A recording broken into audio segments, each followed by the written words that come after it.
तो आपको क्या करना है ऐसे बाजार में, ये बात करने के लिए बाजार के सबसे फेवरेट स्ट्रेटेजिस्ट हमारे साथ वापस जुड़ रहे हैं और वो है संजीव भसीन।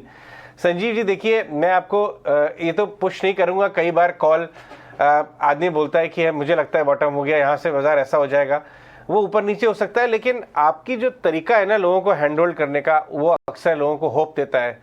तो इस समय आप क्या कहना चाहेंगे हमारे व्यूअर्स से, अपने फॉलोअर्स से, कि बाजार में जो हो रहा है उसको कैसे रीड करें और कैसे बिहेव करें? Good afternoon Ajay ji. तो देखिए, these are certain things which are not in the realm और hands of investors and you have to be prepared. मुझे 30-32 साल हो गए, मैंने देखा है जब भी जियो पॉलिटिकल रिस्क आती है, till the first bomb is fired there is uncertainty. एक बारी वो इवेंट हो जाए, और अभी तो बॉम्ब की बात ही नहीं हुई, अभी तो it is a scare and a rumour mongering on a lot of things. Diplomatic talks are on, और मुझे लगता है they will be a solution in the next 48 hours 100%। ए बी वी नो कि इसका केविएट क्या है, high oil prices, bond yields, लेकिन ये सब प्राइस इन है। इंडिया के लिए तो कोई ऐसा नेगेटिव है नहीं। FI selling has been constant, in fact withdrawal of money, और वो भी अब मुझे लगता है फैग एंड पे आ गया है। तो मुझे लगता है जो हमारी अब दूसरी आप ये लेके चलिए अजय जी के ऑटोज कंजम्पशन में जो रीओपनिंग है, कोविड इज मोर और लेस हिस्ट्री, अब कोई बात ही नहीं कर रहा ओमिक्रॉन की। दूसरी बात आपको ये भी बता दूं कि यूक्रेन की जो जीडीपी है वो बिहार जितनी जीडीपी है, जितनी बिहार की जीडीपी है, तो इसका कोई इफेक्ट इतना नहीं होना। Yes, oil gas and natural risk because of geopolitics, but we think this is an opportunity, it won't last more than 48 hours. और इस कारण से जो सेल ऑफ है वो कंपल्सिव है, it is not because of an event. ये already fear factor इसमें प्राइस इन हो चुका है। तो I would say make a constructive portfolio, you will not get a better opportunity. Right, बहुत अच्छी बात बोली आपने। इनफैक्ट मैं अपने व्यूअर्स को और आपसे एक बात शेयर करना चाहूँगा संजीव।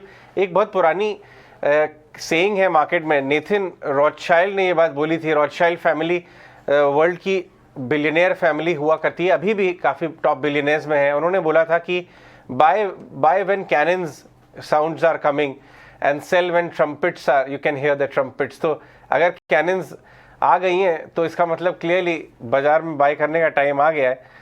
तो कौन से एरियाज आपको अट्रैक्टिव लगते हैं संजीव? आपने तो बहुत एनालाइज किए हैं कंपनीज जहाँ पे अच्छी अर्निंग्स हैं, क्वालिटी ऑफ अर्निंग्स अच्छी हैं और अच्छा ठीक ठाक सेल ऑफ हो गया है। अगर 1 साल प्लस के होराइजन से हमारे व्यूअर्स जो हैं वो बेट लेना चाहें, हालांकि डिफ़िकल्ट है लेकिन फॉल तो खरीदनी पड़ेगी, तो कौन से वो नाम आपके मन में आते हैं?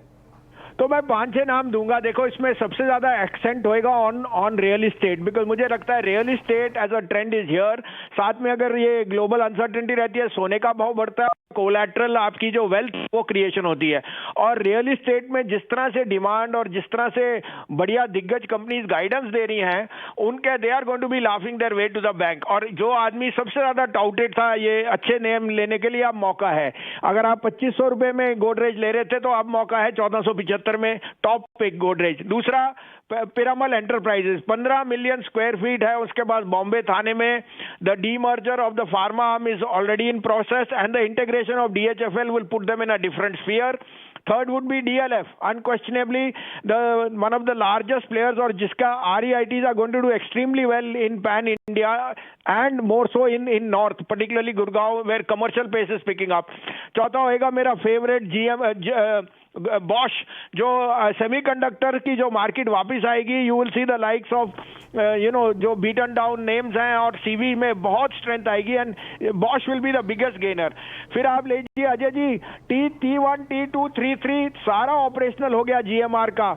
जितनी ब्लैक लेबल GMR में ड्यूटी फ्री बिकती होती, स्कॉटलैंड में नहीं बनती, और अब तो आप लोकल के लिए भी खोल रहे हैं।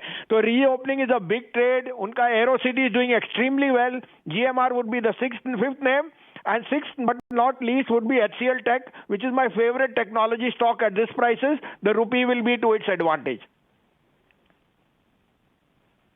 ट्विटर पे एक मीम्स चल रहे हैं कि करण अर्जुन आएंगे, तो ऐसे बोल रहे हैं कि संजीव भसीन आएंगे टीवी पर, बाजार को ऊपर ले जाएंगे।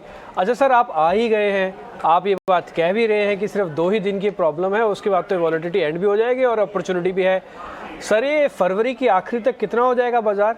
क्योंकि आप जो बोलेंगे ना वो हो ही जाता है। पिछली बार भी आप बोल के गए थे, वो हो ही गया था। सर ये तो मैं पूरा नहीं कहूँगा, लेकिन मुझे लगता है ये अनिवार्य, ये जो था ये ओवरडन है, और ग्लोबली भी आपने देखा अब सब कुछ प्राइस्ड इन है। मैं कहीं रिपोर्ट पढ़ा था, वो थे everything of the Fed from tapering to rate hike is priced in. अब जो आ गया तीसरा ऑयल का, तो आपको पता है ऑयल का जो बिगेस्ट बेनिफिशियरी ऑयल और गैस का है दैट इज रशिया, और डिफेंस का है is America. So they will not let this escalate hopefully, and diplomatic struggle. तो मुझे लगता है वापस 17,700 से 18,000 के पास होनी चाहिए एक्सपायरी, नहीं तो फर्स्ट वीक ऑफ मार्च में तो आप वो लेवल देखोगे क्योंकि LIC का IPO आने वाला है। संजीव जी, आप इसे चलिए एक ऑस्पिशियस ओकेजन मान लेते हैं कि जब हम आपसे बात करते हैं उसके एक आध दिन बाद वाकई रिवर्सल शुरू हो जाता है बाजार में। एक चीज आपसे समझना चाहेंगे कि क्योंकि हमने देखा कि ये सेलिंग वहां से शुरू हुई जब FIs की बिकवाली शुरू हुई, FIs ने अपनी जिनमें होल्डिंग उनकी ज्यादा थी FIs की FPIs की, वहां से सेलिंग ज्यादा हुई और उन स्टॉक्स में अच्छी खासी अब देख रहे हैं कि ओनरशिप घट गई है। तो आपको लगता है कि यहाँ पर खरीदारी के मौके ज्यादा होंगे, या फिर आपने अपने फेवरेट स्टॉक्स तो बताए, लेकिन कौन से सेक्टर्स ऐसे हैं जहां बाउंस बैक पहले आएगा? नहीं, बाउंस बैक तो सबसे पहले बैंक्स में आएगा। PSU banks are well capitalised, उन्होंने रिजल्ट्स भी देखे। कब आपने देखा State Bank, Bank of Baroda and Can Bank leading from the front?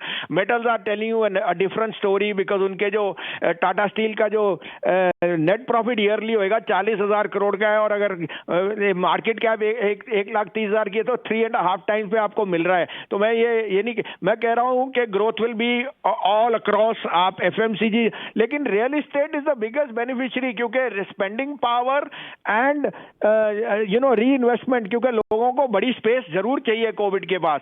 And I think that is if you are with very very credential names like Godrej, PEL, DLF, तो आप you are in very very good hands. और fifthly आप देख ही रहे हो कि Delhi airport is doing 4 times more business in Dubai, तो you can not ignore these small things. But banks, construction, real estate and capital goods will do extremely well. जी, ये जो LIC का IPO है, इसको आपने स्टडी किया है क्या? RHP कल फाइल हुआ, आपका क्या व्यू है इसके ऊपर? नहीं, इतनी जल्दी नहीं किया, लेकिन मुझे ये पता है कि sovereign funds are opening their cheque books and waiting to apply. तो this is going to be a mammoth event, और उस कारण से आपने देखा है some of the capital raising is already taking place. So I think it will put India's place in the global peers as far as LIC goes, and I would also say कि some of the private insurers are now giving a very good entry point. Sanjeev, हमेशा आपसे बात करके बहुत ही अच्छा लगता है। बहुत बहुत धन्यवाद आज हमसे बात करने